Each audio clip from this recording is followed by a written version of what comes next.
Welcome to the Valley of Grace podcast, helping women reclaim their power, soul, and identity so they will know they are enough.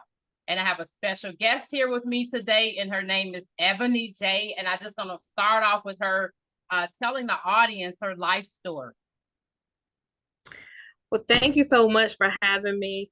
So I am oh God, it's so much to say. So I'm a mother of three. I have a 20-year-old, a 15-year-old, and a 9-year-old.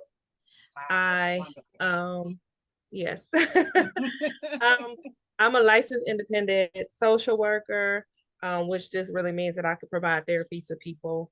I like to point that out because people get confused sometimes when we're talking about when you say a social worker, like how does that relate to therapy? So, because of my clinical background, having a master's means that I can provide therapy to people. So I have a nonprofit called Enduring the Course, Inc., where we provide therapeutic services to people. And I like to say we're in the churches. We go to wherever the people are. So we have office space. We go to their houses. We go to schools. We go to churches. We go wherever the people are. That's where we go to. I'm also an author. I have a parental guide. It's called Enduring the Course as well. And it just talks about like the signs and symptoms of mental health. It's written out as a parental guide, but the feedback that I got is that people are able to apply it to themselves, to their lives, whether it's, themselves particularly or even other adults that they're dealing with. So I have that, and I guess that's just, I'm a military veteran. I like to say that. I was in the Navy for 6.5 years. Mm-hmm. That's it. Now, when it comes to doing the therapy aspect of what it is you do, what made you end up getting involved in that? So it's interesting to me. When I was about 12 years, my grandmother was a minister.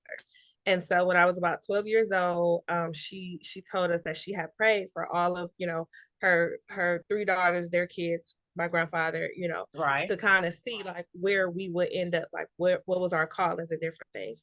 And from when I was 12 years old, she would tell me that I was going to be a counselor. And all the way up until her deathbed, she would call me her mighty counselor. Even on her like obituary, she wrote us all letters, and she, referred to me as a mighty counselor. But the funny part about that is I'm like, this lady is crazy. I'm going to be a cosmetologist. I'm not going to do no therapy. Oh, wow. I started doing hair and nails probably around like 12. About 12, like kind of okay. Kind of on myself, and then I started, doing my friends and different things like that. Went to school for it and everything. Mm-hmm. And when I was 20, I was 20, my fiance got murdered. And in my apartment. So life, yeah. Oh, wow. So life changed drastically, for me from that point on. And so I just said, well, I'm gonna go to school. So I just went to school. I just was like, whatever school take me, I'm gonna go to school. So I go to school and I get there. And the only thing that interested me, signed up for the major? The only thing that interested me was counseling. Really? So after that had happened, okay. Yes. So wow. I'm like, so I go and life just kind of happened, and that's what got me there. But I didn't actually, so that was in 2001, but I didn't actually start into the field until or actually going to school, like taking it serious in school, to 2009. Okay. And what happened with that, and this is how I came up with the Enduring the Course name too, back to my grandmother. So she, like I said, she was a minister, and she had this thing that if you didn't come to serve, she only preached on like the fifth Sundays. It's not that many fifth Sundays in a year. That's true. I think it's like 3. Yeah. So she like, if you so she like, if you can't show up for that, if you can't come to church no other time, because she was, really big on family and we support each other and all that stuff. Right. So if you didn't show up, she'll talk about you. So I always showed up, unless I was, gone with the military, something like that. So this one time I just didn't go. Like I just didn't feel like going. I didn't go. Right. And when I tell you, she talked about me. After church, she called you up? No, in her message. Oh, my word.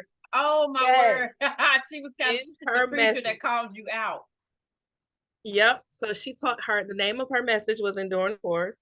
So she talked about, complete and stuff and how God put different things in you. So she used me as the example, like, yeah, Mm-hmm. my granddaughter, she started school and stopped. She went to hair school and, Mm-hmm. never went to state board. And, Mm-hmm. she's done this and done that and never Right. stopped. And now she's back in school, for counseling. Had she just did it in 2001, she would have been. I'm sorry, when I tell y'all she was giving it to me, I was so upset with her. So I'm Oh talking and my I'm just like, word. Without you I'm like, being but there, these right. without me Right. being there, but my family was calling like, yeah, she got you, whatever. So I'm like, well, she's talking about that, but I did that because of this, or I did. And the Holy Spirit told me, I can tell y'all clear as day. If I never believed in the Holy Spirit before then, I did this, that. The Holy Spirit told me then, he said, you see those as reasons, I see those as excuses. And I'm like, wait, what? I'm in the Mm. house by myself, like, wait, huh? What? Um, So even though she done what she did, and it shouldn't have been done in that manner, but the reasons you called them reasons, but the Holy Spirit was saying it was excuses as far as what it was she was talking about. yep, Yeah. yep. Okay. So I ended up getting the message, the recording of it or whatever, and I listened to it. And the way that it was brought to me was different than the way that she did it. The way that she Ah, actually did it was basically confirmation of what the Holy Spirit had, told me in that moment. got So you. from that moment on, I was just like, okay. And so, like I said, I have branded, my work, my everything around enduring the course, Yes. because I think that that's really part of how life works for me and how it works for people. There's so many things that we go through, and a lot of times it is just about enduring. It's about, Yes. um, just keep going through it to Mm-hmm. to get to the other side of things. And sometimes we don't get it, like we stop too soon, and it's like you just take one more step Right. and Because you you're on be the almost other there, side. right? Exactly. Yep. That is so true. So Like you that's said, how I got started. that's how you got started. Oh my word. That is powerful. And the fact that she took each of the grandchildren's names and put them, that was part of the obituary, whatever she had Hmm. thought their Hmm. calling was, and kind of mapped that out for you. That's Yep. some powerful stuff. That definitely is the Holy Spirit. And then Hmm. it was an unfortunate a series of events that led to you getting there, like you said, the murder of your fiance, and you ended up shifting gears and whatnot, to head into the counseling. Because had that not happened, you might have tried the cosmetology first, because that's what you were doing. Oh yeah, absolutely. Absolutely. And I Mm. remember when I first was in cosmetology, she was like, what she was like, well, that's still a form of counseling. I'm like, what are you talking about? She said, how many people sit in your chair and talk to you and tell them your business? And She's I was right. like, well, yeah. I was Hmm. like, well, yeah, that's true or whatever. So she saw it. She saw it. You She know what I'm still saying? Like saw that, right? And that is she so true, saw because it. when you go to the beauty shop, Yeah. beauty Yeah. shop and the barber shop, you know Yep. Yeah, because I've heard men talk about that, and I'm like, oh, men do that. I Hmm. know the beauty shop they do. Oh, yeah. Sometimes men are worse than women. I never thought about that before. Yes. Oh Yes. my goodness, but she's absolutely right. When you and just sometimes when you just walking around, being around in the world, whether you're in a grocery store, Hmm. taking care of your business, wherever you going to, you be surprised, at church or whatever community organizations you're in, you meet up with people and they get to talking to you. And then the next thing you might be having a conversation that you thought with someone you like, how do we get here? You Exactly. know? Exactly. So I can see how that will come into play. But all of those different things that happen, it seemed like in your childhood pretty much led up to leading you in the right direction of where it was you were supposed to be without even knowing. Right. Right. Right. Oh my word. Now, my first question I got for you, I'm just wondering, what do you think causes a disconnect when it comes to human connections and toxic relationships? So you got two individuals, right? The relationship is toxic. They've been doing this toxic dance, so to speak. What do you think is the beginning of the disconnect for that particular relationship? So I think it's kind of like multifaceted. I think that we have been conditioned to do and think a certain type of way, whether it's your upbringing, whether it's, culturally and now this social media culture. So Right. that's one thing. The other thing is I think that generationally, so like my generation above, we were taught to be loyal to other people, to things, to Yes. jobs, to churches, to families, to those type of things. Then the younger generations, they have been taught to be loyal to themselves. So they'll quit jobs in a minute. If it ain't working for them, they out. And I think that what we have to do is find a balance in that. So you need to have loyalty to those things, Mm-hmm. but you also have to have loyalty to yourself as well. So that's another part. And then the other part is that sometimes, depending on what your upbringing is, or what you're looking for, or what you feel like you're missing out in, there, even in toxic relationships, even in abusive relationships, there are some things that make you feel good. So Mm-hmm. you want to continue to be connected to that good thing. Or we also know that we humans and we all make mistakes. So sometimes True. it's about the person forgiving the other person and Okay. believing and wanting to, like you want to know, you want to think that this person is going to do right by you. They're going to do right in the world. And so sometimes you think that if you pour into them, if you love on them, if you this, if you do that, then that'll make them better, which will make the relationship better. And that's not always the case. And then sometimes it's just what you saw. If you saw your parents or your grandparents or whoever stay for years and years and years, in relationships, whether you saw, the background of what was happening or not, that sometimes we stay because of those things, because again, we've been conditioned to believe that, marriage is forever and you stick it out regardless. That is so true. And as I was listening to you, I started thinking about it, like you said, with the younger people, they're way on one end of the spectrum. And then with the older people, then you got them way on the other end of the spectrum when it comes to, like you say, and being loyal, whether that's in relationships or jobs, churches, group membership that's just not working out for them, businesses, etc. But because like you said, whatever we've been conditioned, we kind of follow through with that. But with the younger people, it's like boom. If it's like the 2, 3 months and whatever I'm feeling, boom, I'm gone. And like you Yeah. said, there's a balance in between them, Hmm. because we can be so loyal to something where it's like they said, okay, loving you is killing me. Loving it is killing Exactly. me. Exactly. You Hmm. see what I'm saying? Yeah. Yeah. So we get to that point, and then, like you said, with the toxic relationships, you might have both individuals that have had trauma, and one of the two of Hmm. the individuals might have had more trauma than the other person, like you said. Right. And I've heard recently, because I listen to a lot of podcasts, and Hmm. I've heard two individuals saying that they thought that they could love the person so much they can love the trauma out of them. Yeah. And you think that you can love people through some things. And then you have to think about, especially if you're no shade to the church, no disrespect to the church in no capacity. I am a Christian. I was raised in the church.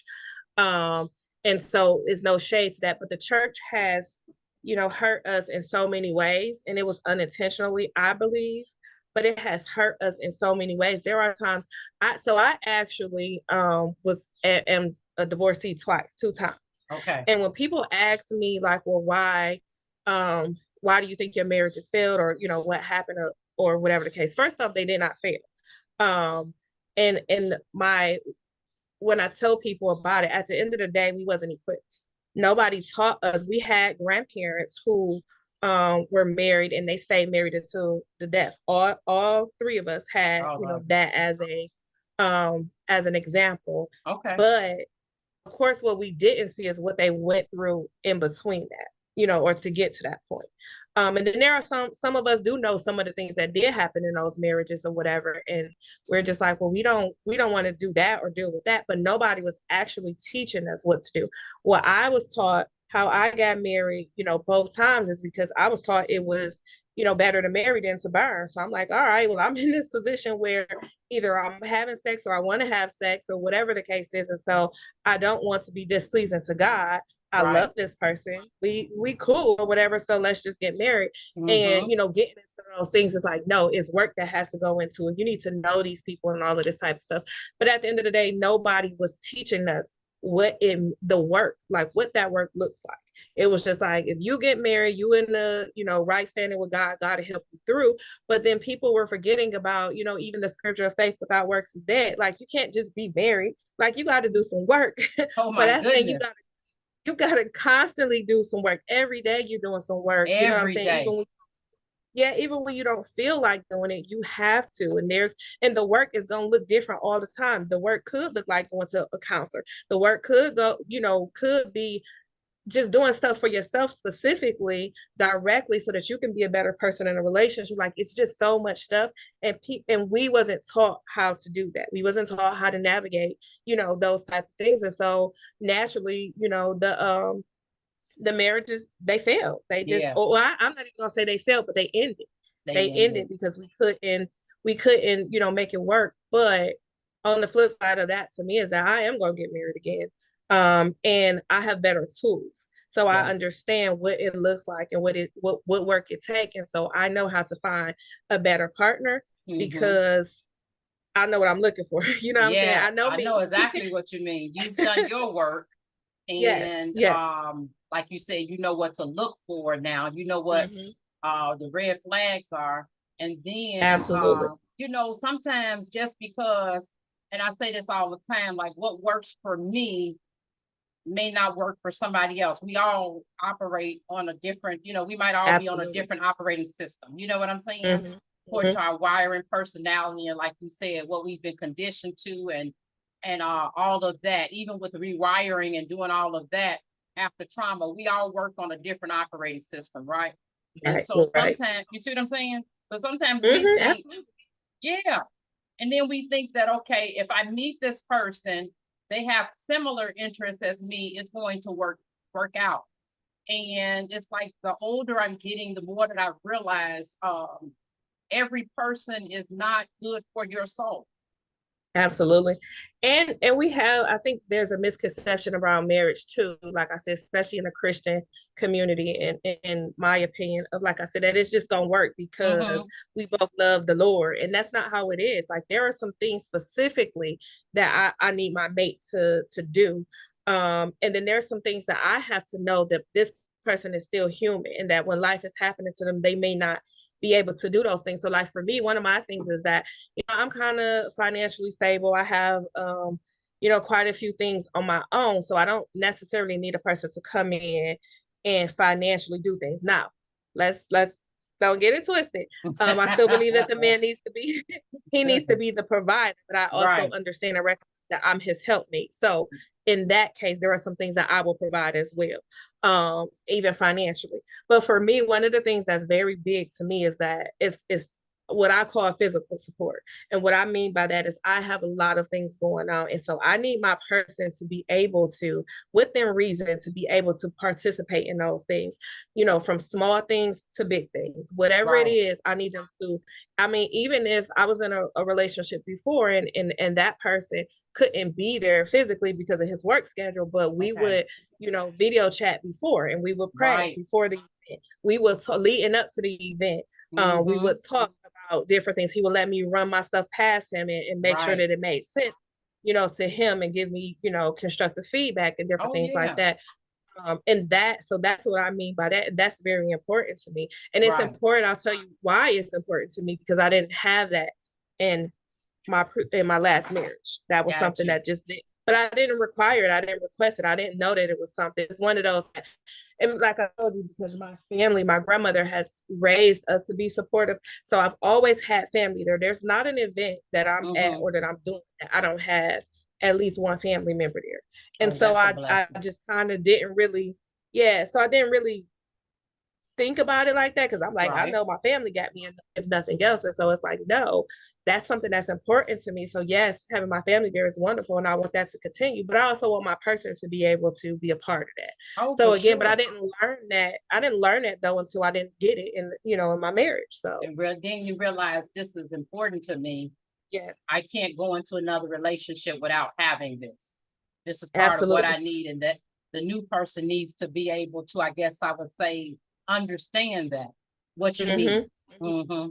And they have to be willing to do it. It doesn't have to look Right. perfect. It That's doesn't true. have to look Yeah, and it doesn't have to look the same as the Mm-hmm. previous relationship, because I know Right. that people going to come with different stuff, but you have to be willing to do it and to figure out what works, what works for us. Right. The other part of that is learning your love languages and learning your partner's love language. My love Mm-hmm. language is, the older I get, I'm kind of feeling all of them, to be perfectly honest, but Mm-hmm. my main two is quality time and acts of service. So if you aren't somebody who, and I'm a very, very busy person, but I have learned to, because a lot of times we be busy for no reason.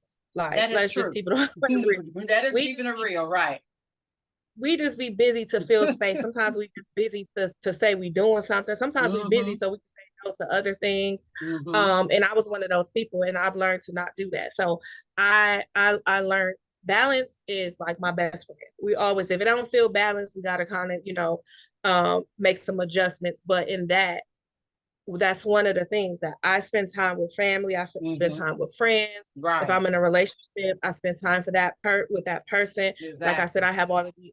I got all of these kids. I said that like I got a whole bunch, but I have, these kids, and I have my 20-year-old. She lives on her own. Mm-hmm. My 15-year-old is a boy, and then my 9-year-old is a girl. And so Okay. they 5 and 6 years apart. So age difference is, different. So Oh I yeah. intentionally spend time with them individually as Yes. well as together.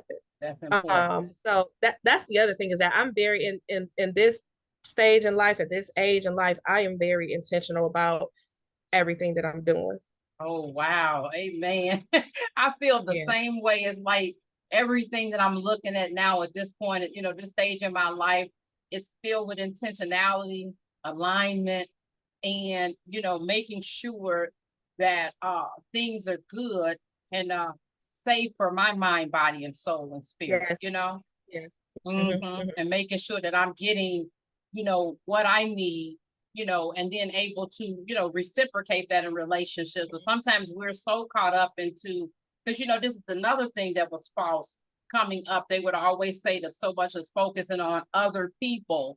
We can't give other people things when we have not even checked in with ourselves to see what we need.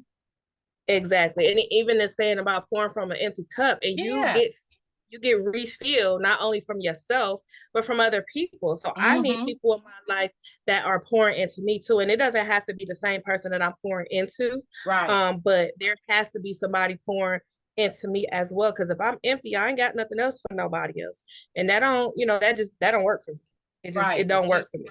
yeah, I know exactly what you mean. Like you said, you want to be able to have those relationships where it's reciprocity.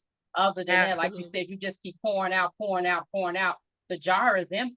And then you got Hmm. your own purpose and calling. Then what are you giving out then? Because you got to be Right. filled up at some point. We're supposed to get from our Hmm. overflow. You know what I'm saying? Absolutely. Absolutely. I saw Mm-hmm. something last week. I don't know if it was a podcast or something, but I heard that last week. Like, too many, I think it was a pastor, but too many of us are giving from our cup and not our overflow. Like, we Right. ain't even getting to the overflow because we giving what we got here. And it's like, yeah, you can't do that. Like, it doesn't and what people didn't even recognize, two things. One, even God said rest on at least one day. He So even these does. things, or this mindset of being a workaholic, people think that it's appropriate or okay to be a workaholic. Listen, Mm-hmm. when I'm dating a guy or somebody showing interest in me and they telling me about how much they work and all of that stuff, most of the time I'm gonna pass them up. And Right.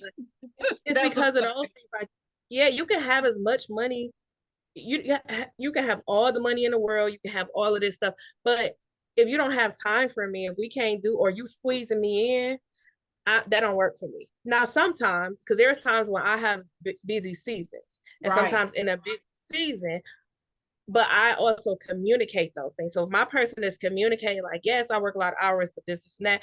And sometimes people do work a lot of hours because they are single and they don't have anything else to do. And so That that's is okay. And true. to keep them in a good space, that's okay for them. Exactly. But again, it goes back to having that balance and being intentional.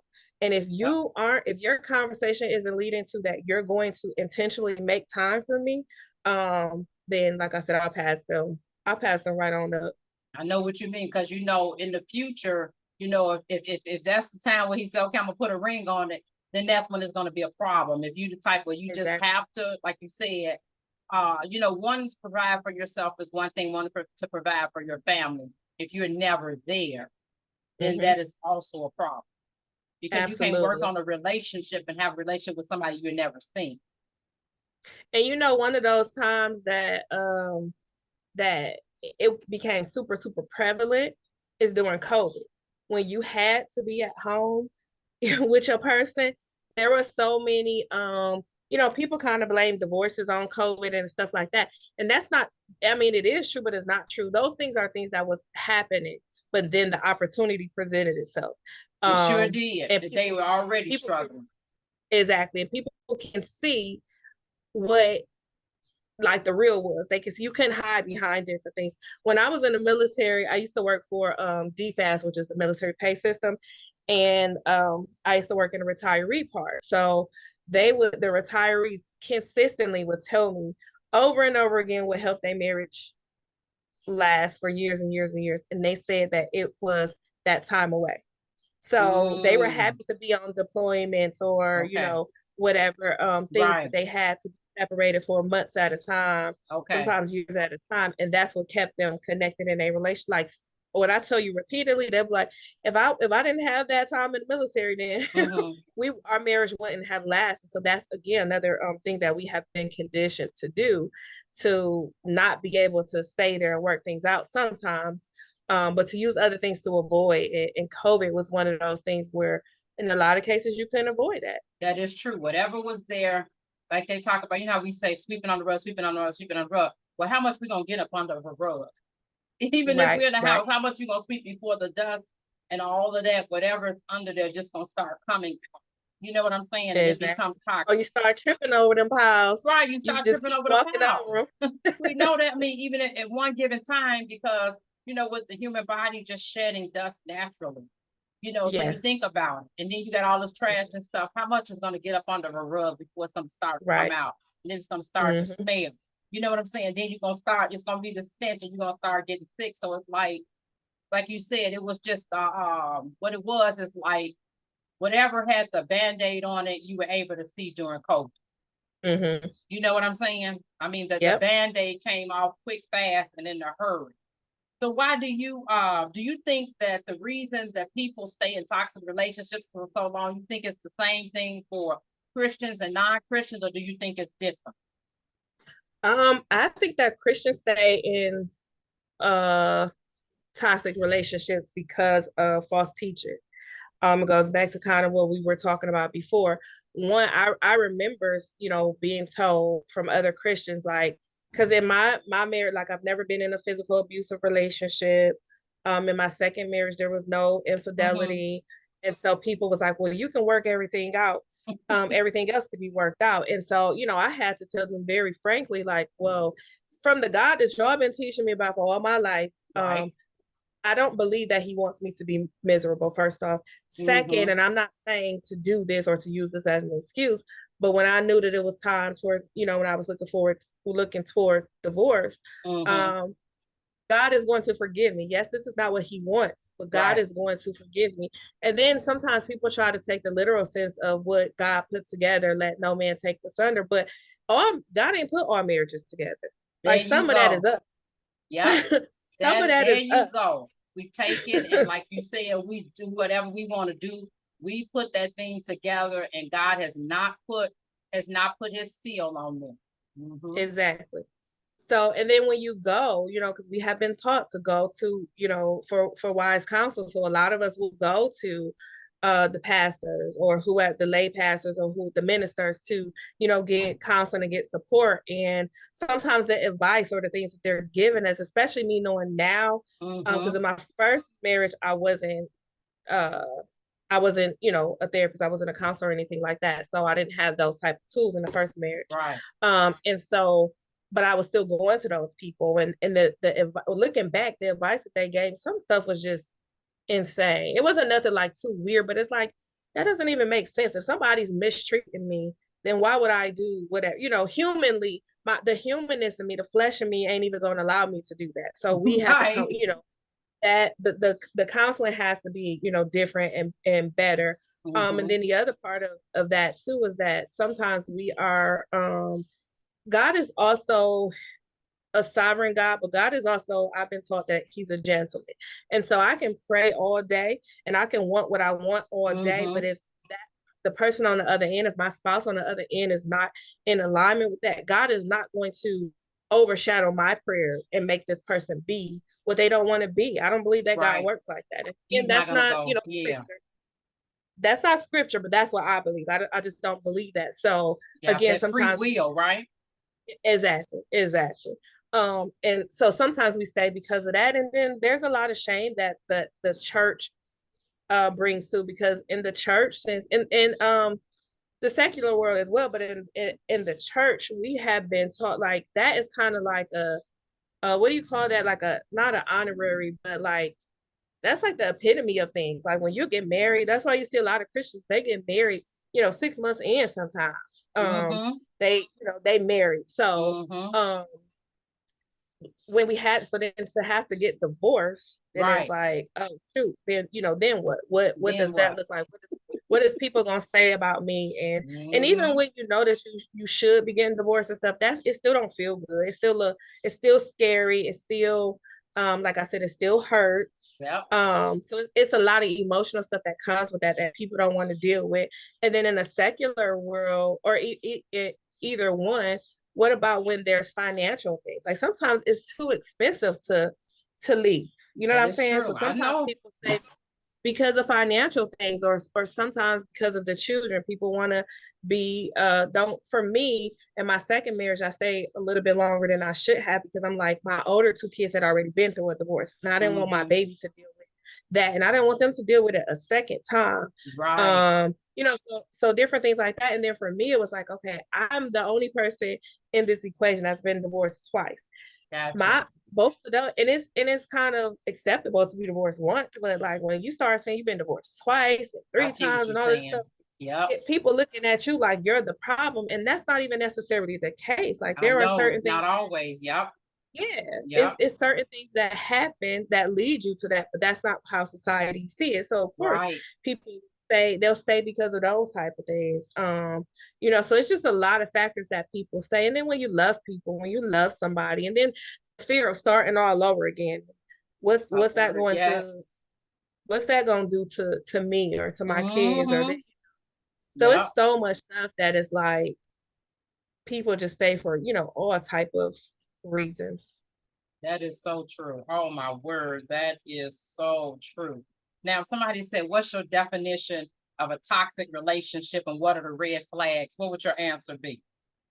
So I kind of go back and forth with that, because I don't think that you can necessarily lump toxic Mm-hmm. together. You know what I'm saying? I mean, there are Mm-hmm. some things. Right. Abuse is always going to be considered toxic. Right. But there are some other things that, like you kind of said earlier, that some stuff that you would put up with, I would never put up with. You know what I'm Mm-hmm. saying? And vice Yep. versa.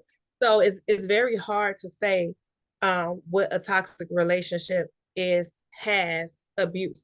And then people Right. sometimes what they don't even think about is emotional abuse. It doesn't always have to be physical abuse or mental Mm-hmm. abuse, emotional abuse. And what I mean by Amen. that, people throw around this whole narcissism term and blah blah blah, but somebody who will ignore you, Mm-hmm. that's emotional abuse. If we're in a Yep. relationship, there is not a time that you should intentionally ignore Oh me. Missing yeah. my call is one Yep. thing, but intentionally ignore me, and people will do that. This whole culture of blocking people will block you. They will say what they gotta say and then block you, and then Right they'll after unblock that. you.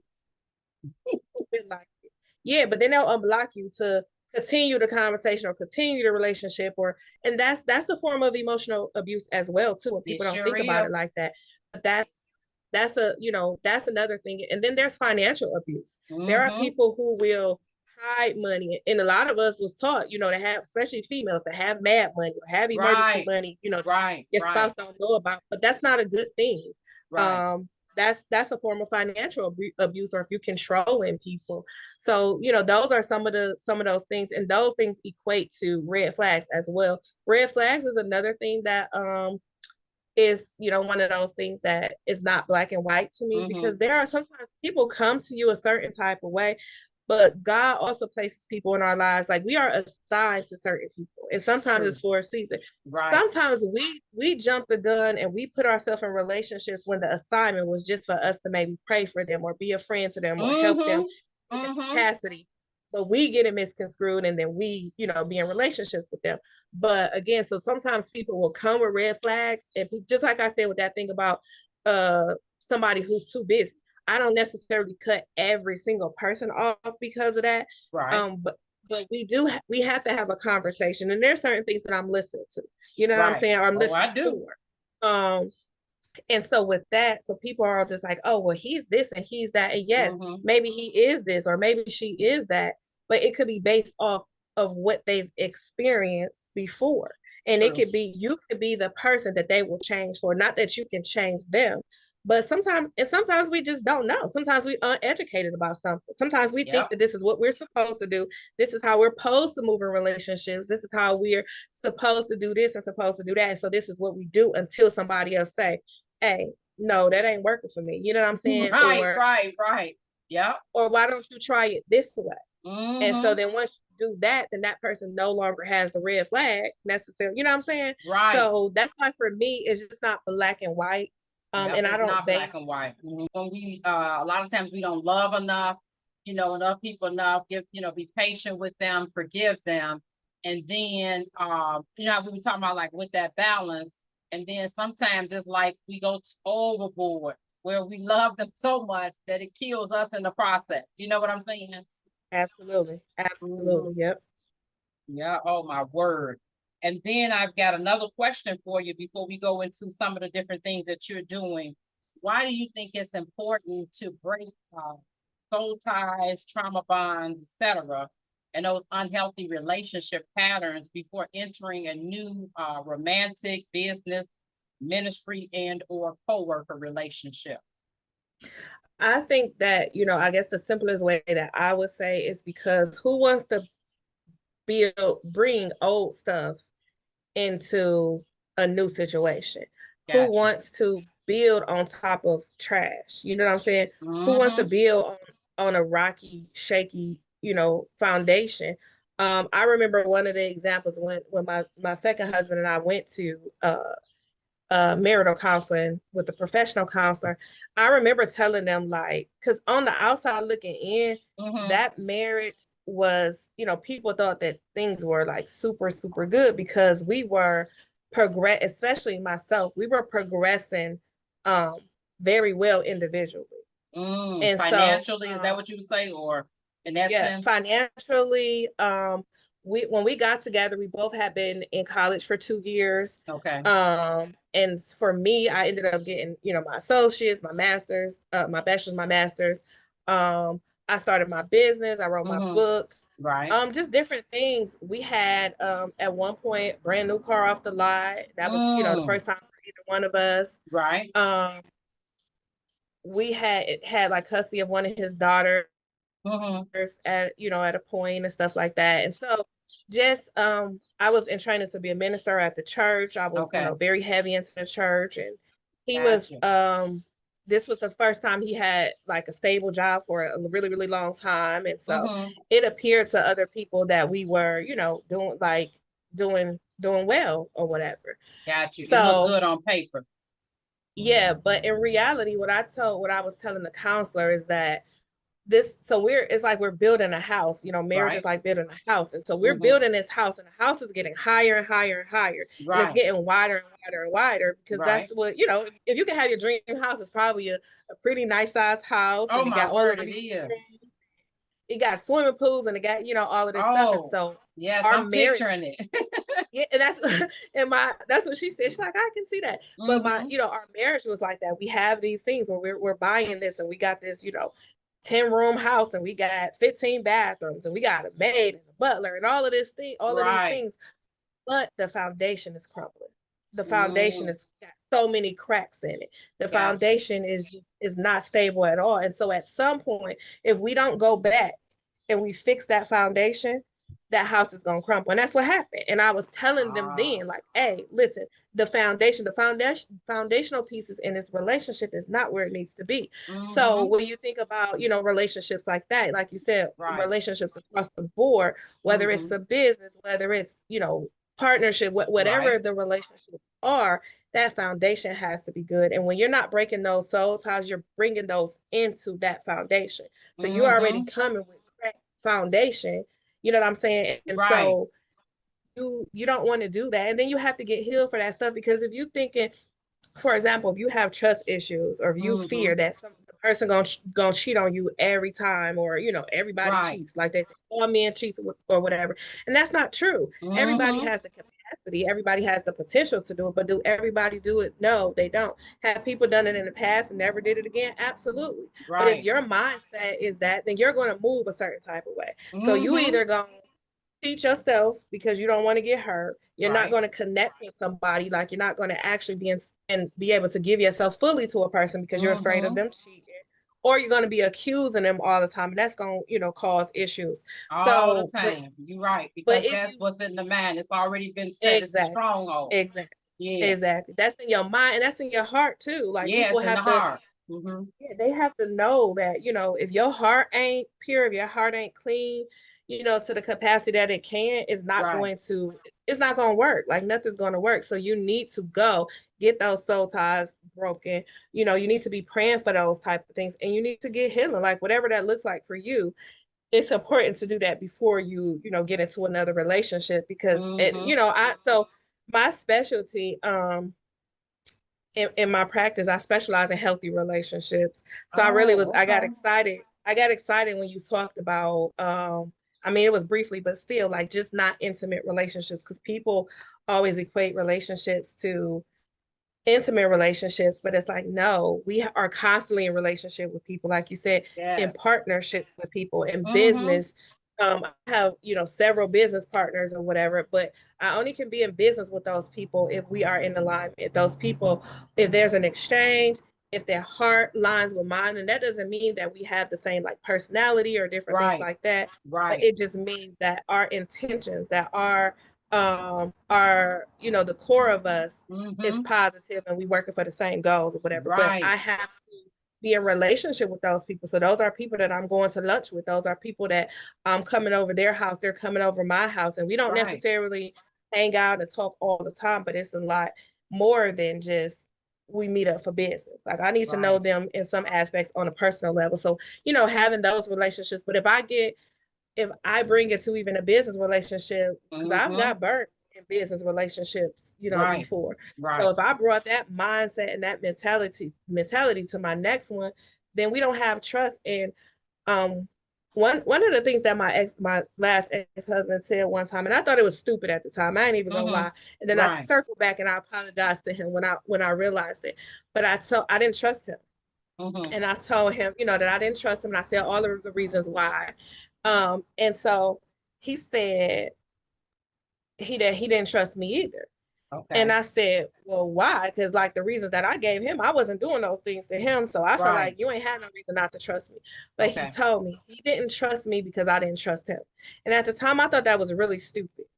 But I have grown and learned that that's not stupid. And I'll tell you why real quickly. The reason why is because if I don't trust you, then Right. I ain't gonna move with you a certain type of way. If I don't trust, even like I said in a business relationship, if you're my business partner, if I don't trust you, if I feel like you're gonna steal, then I'm not about to be, 100% invested into this. So we might Right. can You're do not some gonna be stuff. all in if that's what not with that Exactly. person in that area, Exactly. because sometimes it can Exactly. be like with the trust, it can be overall with the person in Exactly. general, and then it could Mm-hmm. be like, okay, I entrust this, and this to you, Mm-hmm. but I can't trust to talk to you about my financial situation.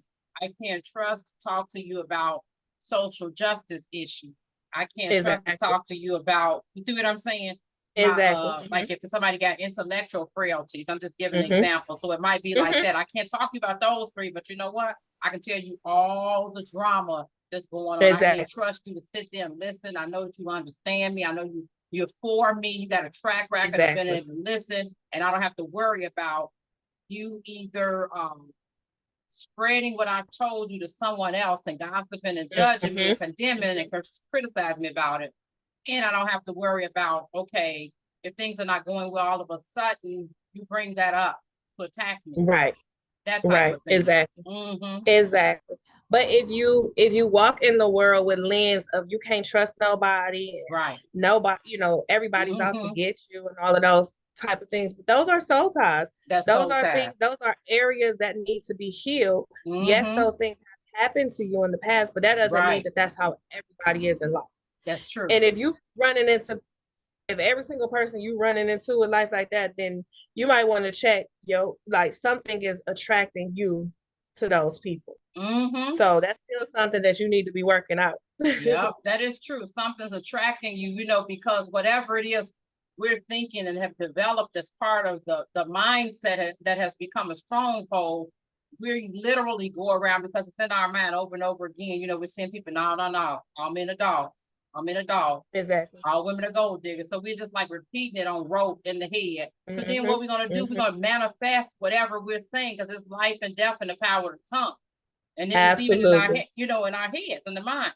So we're going around attracting that energy of whatever we're thinking to us. So we're not going to be able to see those people who are not like that. We're only going to attract those people that we've been on road in our head, like a tape recorder or something. You know what I'm saying? Yeah, and some people be like, well, if he can't or if she can't, love me through that, or if she can't be patient with me through, like, no, listen, if you got walls up, I'm not knocking nobody's walls. I'm not about to try to be the sculpture, right? Exactly. I'm not no carpenter, and I got a bad leg, so I'm not jumping over no walls. Like that ain't it. If you ain't, I understand you're gonna have some stuff. You know what I'm saying? We all come right. We all do. But if you ain't found the door, if you ain't built the door so I could walk through it, right, get somebody else to do it. But yeah, like you said, because we really do. We think, like I said, go back to what those two people I heard, two different people talking about, thinking you can love somebody through their trauma. That person has to get help. We can't. As much as we wish that we could do that, we can't, because we don't even want to deal with our own stuff. Yeah. And even me as a therapist, sometimes people get it misconstrued a lot. Like, either they think I'm gonna have all the answers. Right. They think that I'm going to be, this magician. And at the end of the day, like, let me tell you something. So I'm one of the best therapists you will ever meet. And I don't say that to be conceited. I don't say, you didn't hear me say I'm the best or I'm better than anybody else. But I know for a fact that I'm very skilled in what I do. That, and because I know that hands down. And so because of that, sometimes people they have these expectations. But no matter how good I am, how great I am in this field, if the person isn't willing to do the work, it's never gonna work. Yeah, it's never gonna work. And it's the same thing in a relationship or any type of thing. If you're not willing to pull your weight, if you're not really willing to do what you need to do, then it's not gonna work. It's not going to work. Yep. One person doing all of their work is still not going to make the other person change. What can happen, I have a phrase where I say, other people grow as we grow, or they go as we grow. Absolutely. You know what I mean? Because it can't stay the same.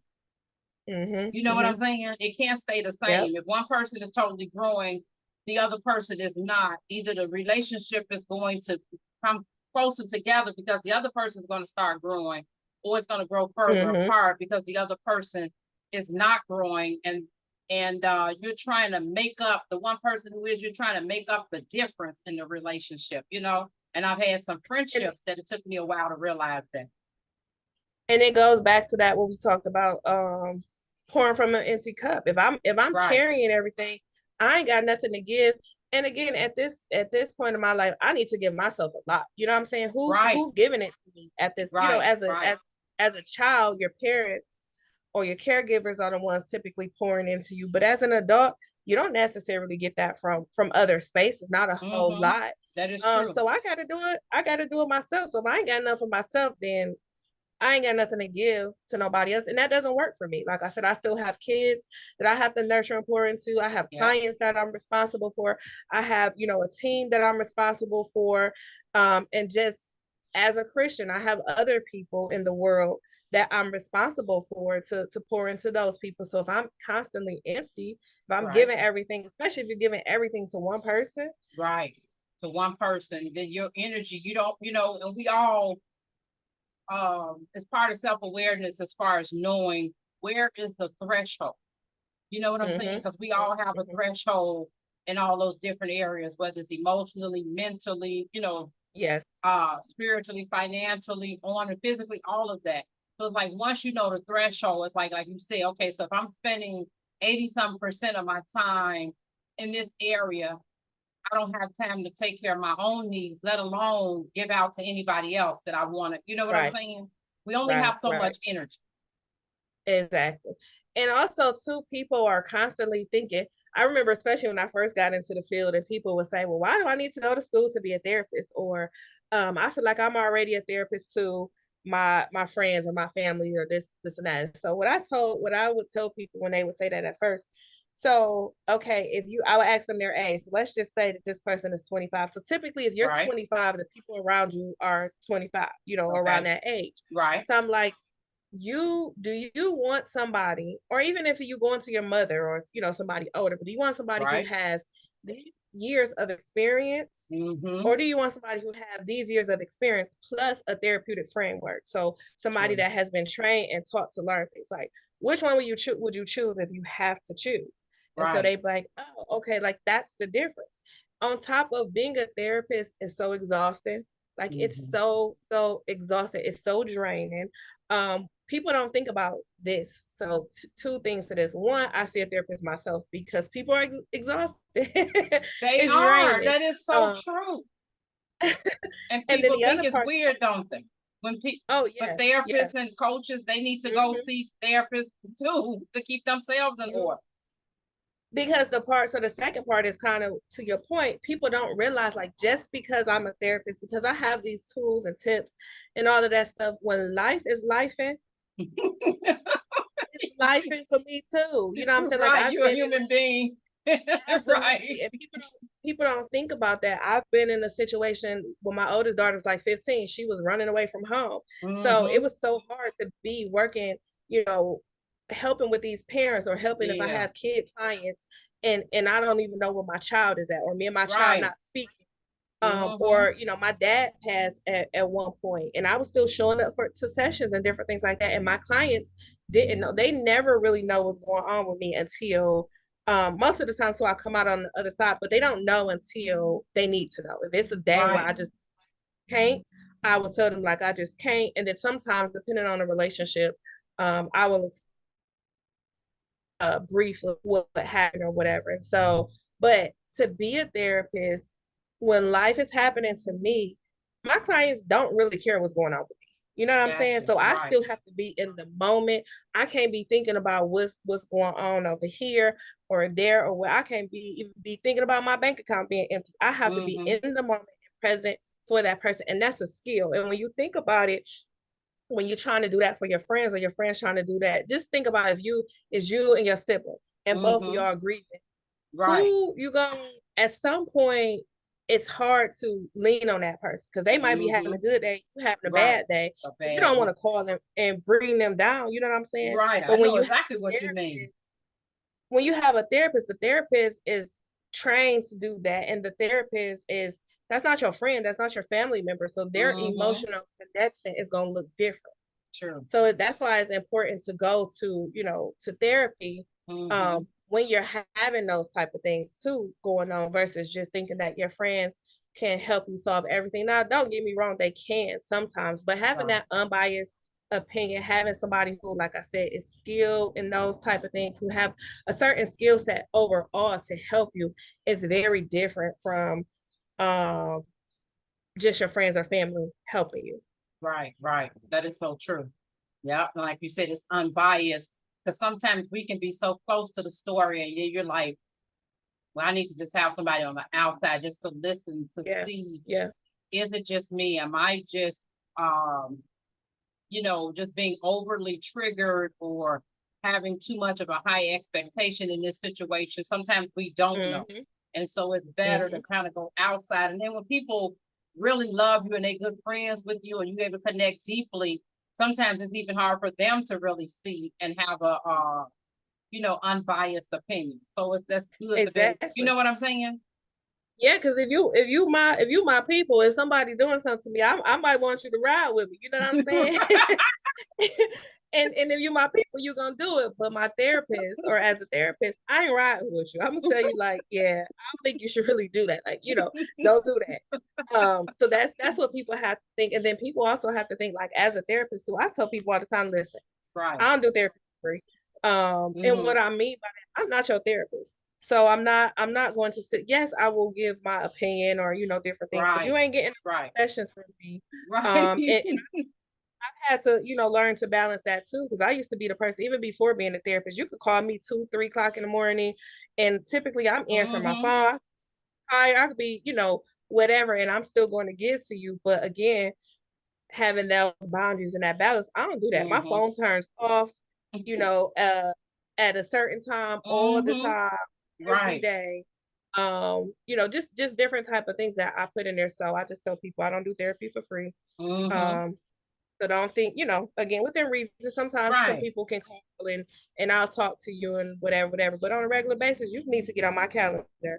if that's what That's the truth. Right. Right. Like, what do you think this is? Because people will, they figure because, when they know the type of person you are, well, I can just call this person up, text them, email. And, some people are not in that mindset. There's some that be like, well, I'm just going to get all of this free information from this yeah. individual. And it's like, no, because if you went to somebody else, they would say $300. We can talk about it. So, Exactly. Exactly. And they don't even, necessarily do it intentionally. Like I don't feel right. used or anything or slighted or anything. But again, when we're talking about pouring from that empty cup, if I'm doing this all day with people, that are paying me or whatever the case is, and then I come home and I'm doing it with my kids, and then my friends, I'm doing it, or my relationship, like where do I get replenished? Where do I have time to regroup for myself? Where Mm-hmm. do I get energized? And like I said, I can be exhausted from people sometimes. And so Mm-hmm. I have to, disconnect in all type of different ways. Sometimes that's just turning my phone off and sitting in my house and, and watching some ratchet TV or something like that. Right. Something that's not educational to me or nothing, Mm-hmm. and that's just how I recoup or whatever. People just don't always understand that or get that. So I totally understand that. Now, is it anything? I know we talked about what you do as a therapist. That's how we talked a lot about that. Is it anything that you want, anything in particular, addition to that, rather, that you would want people to know about your products and services and things like that you offer and how you empower and impact other people? yes. So my areas of therapy are actually, I told you guys, healthy relationships, Mm-hmm. but I also specialize in grief, and I also specialize in parenting. Mm, Um so you can always connect with me if you have any challenges on in those areas. Not to say that I don't do anything other things, right. but those are my specialties. And then I guess the most important thing that I always want people to know, especially our people, is that, like, you don't have to go to therapy when your world is turned upside down. You can go to therapy, for maintenance stuff. You can go to maintenance stuff. You could go to therapy for preventative stuff. Mm-hmm. You can. I was just talking to a person this morning and it wasn't a client. We were just having a conversation, but they were talking about feeling like they might be having a midlife crisis or whatever. And so you can go talk to your therapist about that, and they just help you process or how to just navigate or make a shift so that you can see things differently. So I really just want people to know that you don't have to only go to therapy when as a last resort. Like, there's so many other, reasons that you can go to Mm-hmm. therapy. And Yeah. there's so many things too that it's affordable. There are, a lot of jobs, most jobs will pay for like 5 sessions if you go through the EAP program. Oh, that's Um, good. and they and they won't have your records or anything like that. Um, they will know that you in therapy because the connection or whatever, and you might need to take time off. But that's really important Mm-hmm. for people to know too, because sometimes you don't have time or whatever the case is. But Right. some employers are required to as part of your benefits, as part of your package to offer that. So look into those type of things. I personally take Medicaid and private insurance. And then sometimes we also have grants to pay for some sessions and different things like that. So there, and then we also have, we're able to, everything doesn't have to be in person. We're able to, do virtual visits. We're able to do phone visits. Right now, we're still in the COVID mindset. So there's just a lot of opportunities where you can get service. So there's like really no excuse. There's no excuse. Right. Yeah. I see what you're saying, because there's so many different mediums as far as how it is the person can have the session.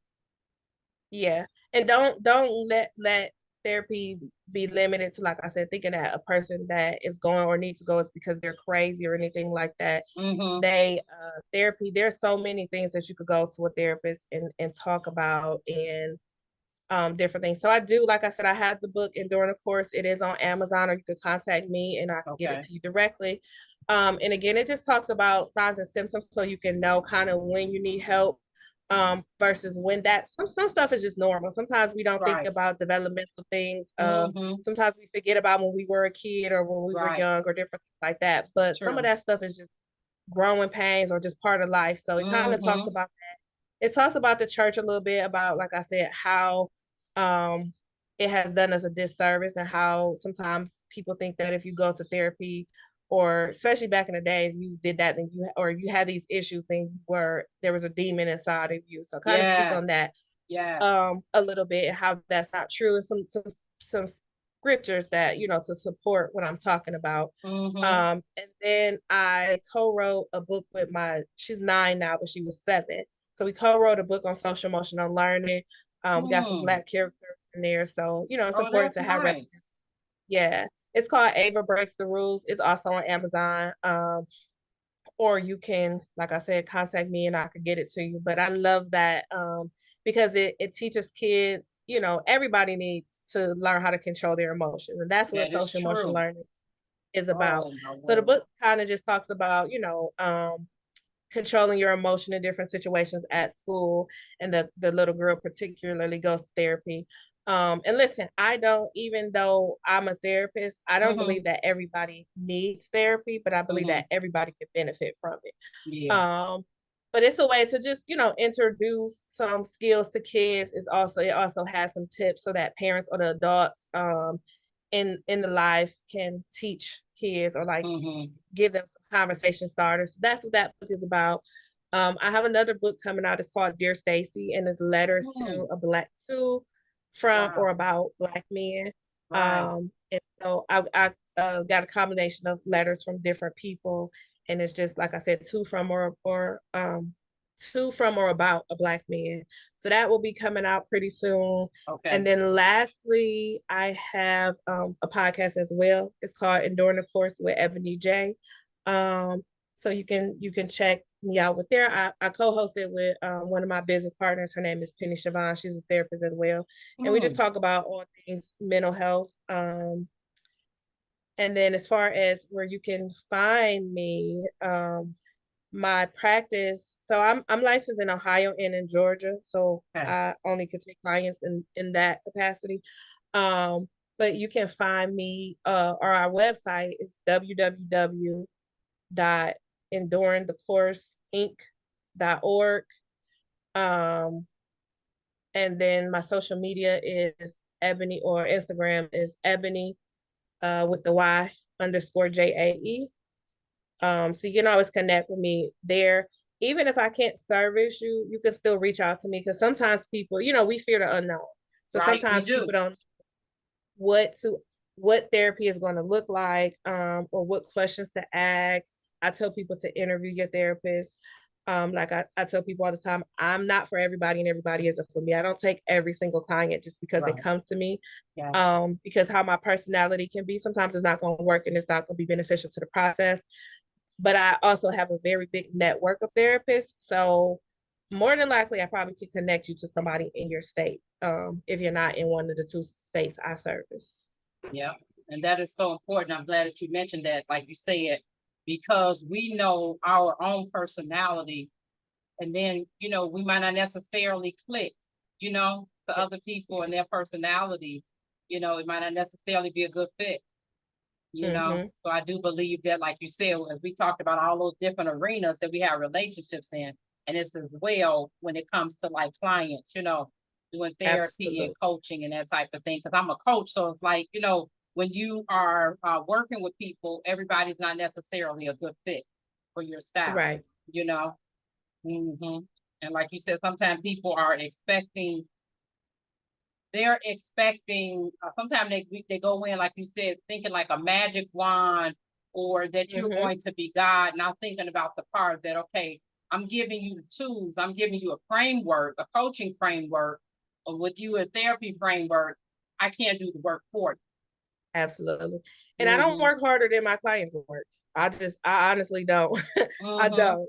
Yeah. If you're not doing the work, you can keep coming back, and I'll tell you the same thing over and over again. And I'll tell you, I know I told you just last week, but until you do that, until you actually try. Now again, I'm human, so sometimes I could suggest something and it don't work, and that's Right. okay. But you have to try it to know it's not gonna work. If you ain't tried it and you tell me it ain't gonna work, then I'm gonna keep telling you the same thing. And like I said, some people not okay with that. Some people not okay with me being in a relationship, specializing in healthy relationships. And it's like, well, you've been divorced twice. How can you tell me something? I tell you, hey, those experiences have taught me so much. I guarantee you, I could tell you what not to do. Okay. And people do think that they think, okay, Yeah. because you've not had a good relationship, you've been divorced or whatever, you don't understand what it means to be healthy. It's like that. Those are the type of things that lead you down a road. If you are open and susceptible to it, those are the things that will lead you down the road to understanding what healthy is, because you've seen unhealthy. Exactly. Exactly. Yep, you've seen it, so okay, what advice to get to other people if they're thinking about going down that road. You know what I mean? Absolutely. Yep. So we'll do some of the rapid fire question. What's your favorite kitchen gadget? My favorite kitchen gadget is, I love my Ninja. I have a Ninja blender and I want a Ninja juicer. Okay. So I love it. And I had my Ninja blender for years, like before it was like super popular. But yeah, I would say that. Oh, and the griddle. I love my griddle too. Oh man. It's so much you can make with those griddlers, isn't it? You got a cast iron one? Yep. Yep. I like those too. Oh my word. What about some songs on your playlist? Tasha Cobbs, You Know My Name is always on there because God is always surprising me. And even when I feel like he left me or whatever, that's always one of my go-to songs. I heard this new song. I think her name, I might be mispronounced, like Dose. I think it's like Doise, and it's called Without You, and it's just saying life is better without you. So that's on there. And then I have some what I would consider classic. So some 90s music is always on there. That's all I can think of. Okay. Wow. Yes, I love the 90s too. What about some books that you think you can't live without? 3 to 5 books that helped you. I would say any book on finances is something that I'm into right now. Okay. The Bible, of course, I don't really read the Bible as much as I should though, but devotionals are something that I do every day, twice a day. So having a good devotional is something, and I switch them up. I have some online and some hard copies or whatever. And last, I do read a lot of like relationship books too. Okay, so a lot of relationship books. Yes. Okay, so the answers that you just gave me for those 3 questions, what does that say about you as a person? I would say it says about me that I like to enjoy life. I also know where to get my help from, and I'm constantly learning. Like I never feel like I know everything. You know what I'm saying? I can read a million relationship books. I can read a million devotionals, and still learn something new out of each one of them. That's amazing, isn't it? I always had that growth mindset. Yes. Yep, that is amazing. What are some parting words of wisdom that you would like to leave with the audience? I would just say simply like you can't heal what you don't deal with. So like we talked about sweeping things under the rug, like that's never going to get you to where you're trying to be, whether that's health, happiness, whether that's, financial freedom or whatever. So Mm-hmm. we have to start dealing with stuff so we can get healed, so we can Right. heal through it. Mm-hmm. Yeah, that is so true. Because we often think, I can just cross this off the list. I'll deal with it next week. I'll deal with it 2 weeks, three Hmm. weeks, 3 months, 3 years, Right, right. Yeah. And it still be right there. And sometimes we think that if we cut people off or if we move, if we go to a different job, and it's like in all of those places and all those situations, you are still there. You still have those experiences. So until you heal through that thing, it's still gonna come back up. Mm-hmm. That is so true. And I remember years ago when my therapist told me that she said, a lot of times as human beings with people, we think that if we, you can switch a church, you can switch a spot, your mate, you switch the job, like you said, move to a different city, you switch your house. We got all these different things we're changing. We're making all of these external changes, but we're not doing Hmm. anything internally. Then we got the same person and the same issues because we've not dealt with. Exactly. But it's so amazing And you how we attract think. Go ahead. and you attract those same things too. My two marriages, those if you put them in the same room, Mm-hmm. you would be like, oh, Ebony don't have a type because they're complete opposite. But one of the things that Mm. I learned in there is the core of them. Okay. Some of the characteristics of what attracted me to them were the same. You know what I'm saying? And Oh, that's those because of where core I was. characteristics. Okay. Yeah. And it's Gotcha. because of where I was in life. So those were the things that I was attracted to. Those are things that I was looking for. Gotcha. Um, so that makes a difference right there too. That is sure enough, like you said, where you were, it kind of goes back to when they say it's not good to make decisions when you're in a grieving period, like you dealing with a death or loss or something. Then you Yep. start going and getting in relationships and doing all this stuff. Because okay, once the grief is over, then what, two individuals look at each other, or two friends, and like, you know, you done your work, and then it's like, why am I with you after you've done Right. the work? Right. Exactly. Hmm. So you just kind of like grasping for things to help to numb the pain. But once the work is Right. done, you realize this is not even for me. Exactly. So, like you said, where we're at the time, that makes a huge difference. Hmm. Yes, it makes a very big difference. Thank you so much for your time and being able to come on here and